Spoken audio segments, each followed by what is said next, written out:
Alright, hello everyone. I thought it might be fun to do something a little different for this Teaser Tuesday. Just since it's like, oh, 2 lines of text, yay!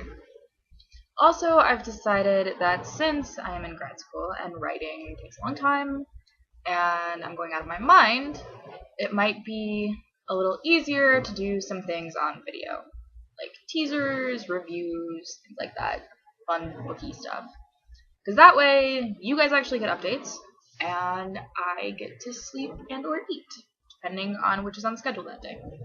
So, today I'd like to talk about A Spark Unseen by Sharon Cameron. I would show you the beautiful cover, but I have a galley from NetGalley, so it will just be the pretty cover on my Kindle. Yay! But it's kind of Victorian, like the book's Victorian. Whatever, we'll take it. So this is the sequel to A Dark Unwinding. In this book, Catherine Tullman goes to her uncle. He's kind of a recluse because her aunt wants her to basically prove that he's legally insane so that she can get the house. And I won't exactly tell you what happens, because I don't want to spoil it for those of you who haven't read it.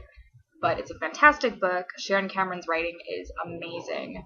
And there's a little bit of romance, but not the like creepy Twilighty kind. It's like, oh, they meet, and it takes a while. And it's not just like, I saw you and I love you now, so let's make out. So anyway, fantastic book. If you haven't read it, do so. If you have, then hopefully you know that the sequel is out. This is A Spark Unseen.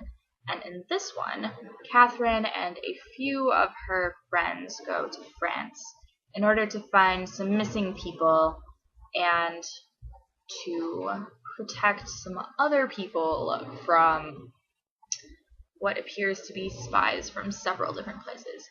I know I'm being like super vague and you're probably like, dude, like what are you talking about? That makes no sense. But I'm trying not to spoil it for those of you who haven't read the first book. So, I really like this section.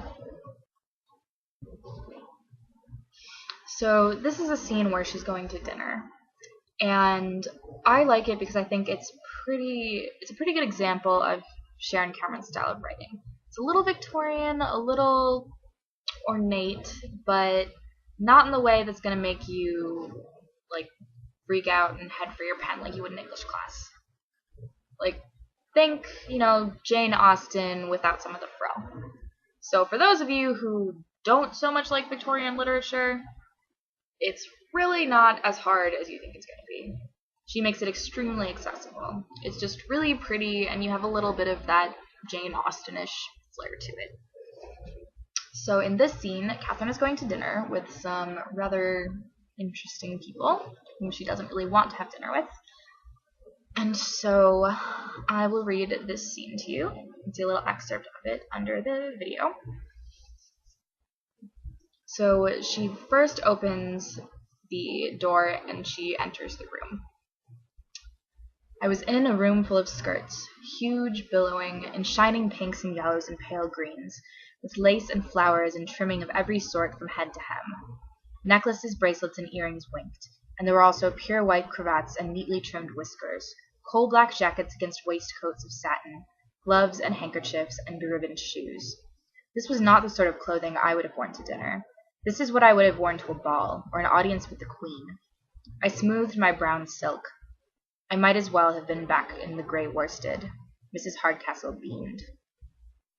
So you can kind of get a sense there of, Sharon Cameron's descriptions, just how vibrant and pretty they are.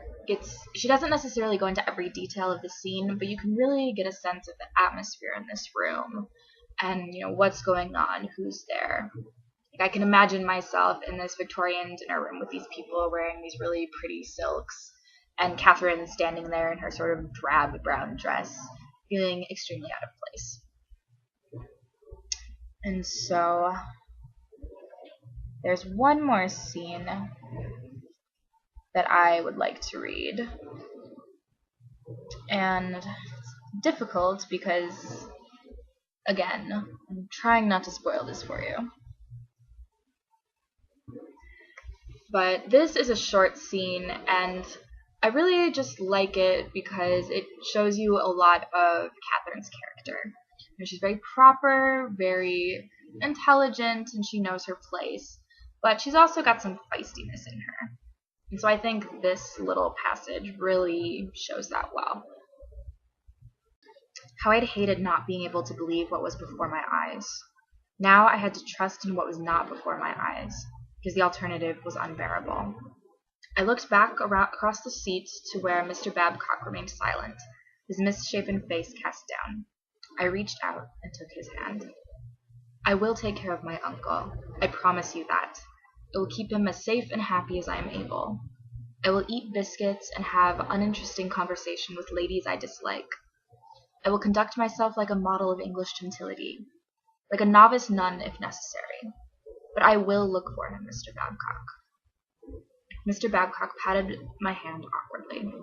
Really, my dear, I expected no less.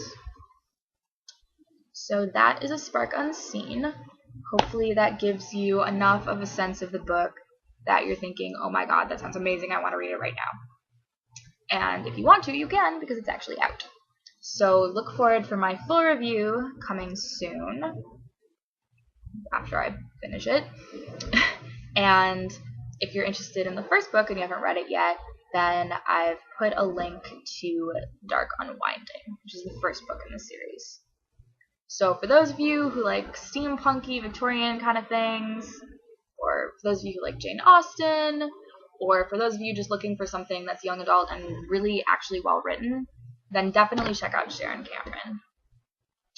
Great, so that is my first rambling crazy video, and I will talk to you all later.